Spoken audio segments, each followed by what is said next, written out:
Bu 8 tane toplantımızı yaptık. Zamanda Cumartesi günü 7 Haziran'da saat 10.30'da başlamak üzere yine burada Gazeteciler Cemiyeti'nde son toplantımızı yapacağız. Gündem olarak Soma sonrası iş sağlığı ve güvenliği konusunu ele alacağız. İkincisinde de şu anda oturma eylemi yapan annelerimizden 3 tane annemizi konuşturacağız ve bu konuda sivil toplumun sesini raporlayıp meclise göndereceğiz. Bu yoğun ilginizden dolayı size tekrar teşekkür ediyorum. Yalnız bu 8 aylık toplantıya katkı veren sivil toplum kuruluşlarının adını vermeden geçemeyeceğim.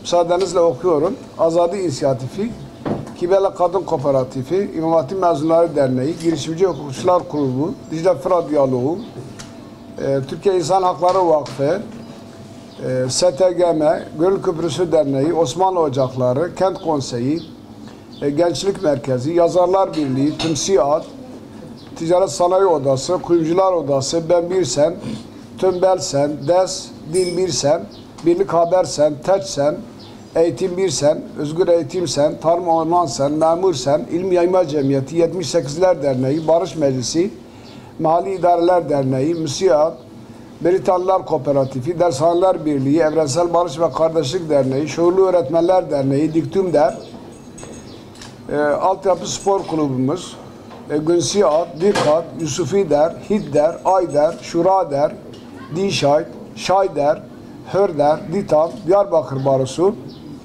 ve ismini hatırlayamadığım katılımcılar da bazen oluyor imza vermedikleri için ve Diyarbakır kanaat önderlerine, akıl insanlarına verdiği katkılarından dolayı kendilerine teşekkür ediyoruz.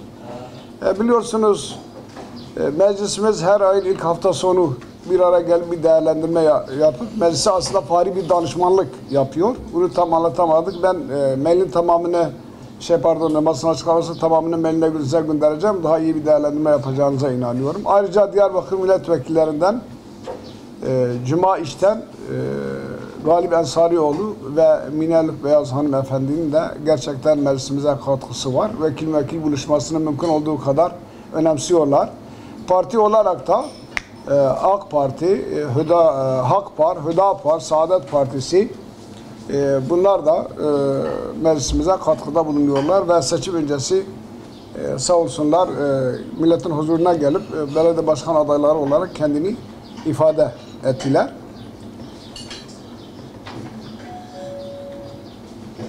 Son olarak şu metni sizinle paylaşmak istiyorum kardeşlerim. Tıpatıp okumaya çalışacağım.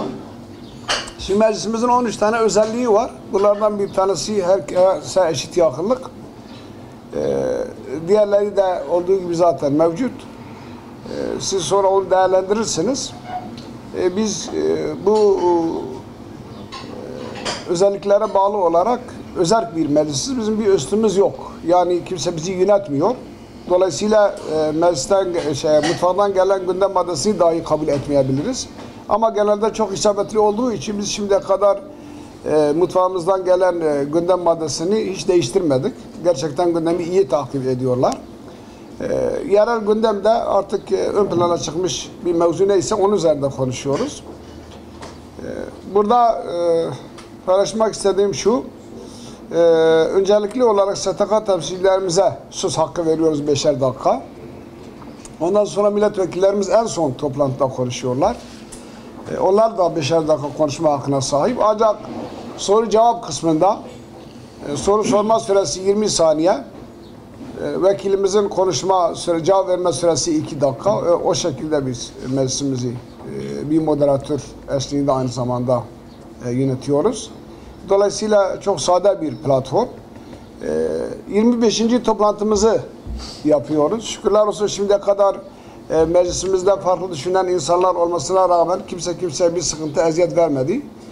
Dolayısıyla ben bazen diyorum siz hakikaten saygı, sevgi, muhabbet mi istiyorsunuz? Buyurun Diyarbakır Küçük Millet Meclisi'ne medeniyeti göreceksiniz.